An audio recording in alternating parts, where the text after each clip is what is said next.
Today, I'll show you how to buy stocks on the Vanguard app.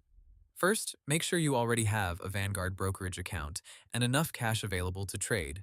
Vanguard says individual stocks listed on major exchanges can be bought through a Vanguard brokerage account, and its mobile app supports trading and account management. Next, open the Vanguard app and sign in.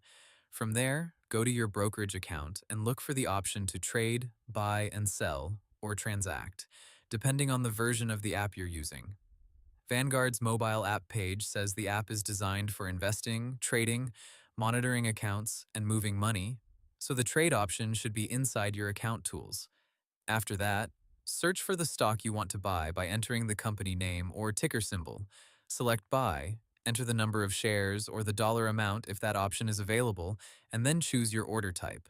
Vanguard's trading education explains that stock and ETF trades use order types such as market orders and limit orders, so review that carefully before placing the order. Now, review the order details closely. Check the ticker symbol, share quantity, estimated cost, and order type, then submit the trade.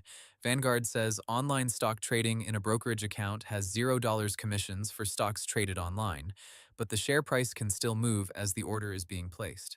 Finally, once the order is submitted, check your order status in the app to see whether it has been filled, is still pending, or needs to be edited or canceled.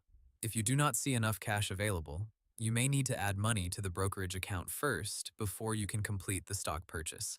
One quick reminder: buying individual stocks can be more volatile than investing in diversified funds, so make sure the stock fits your risk level and overall investment plan. Vanguard's education materials emphasize that stock prices can rise and fall based on company performance and market conditions. Hope the tutorial was helpful, subscribe to my channel, and see you in the next video.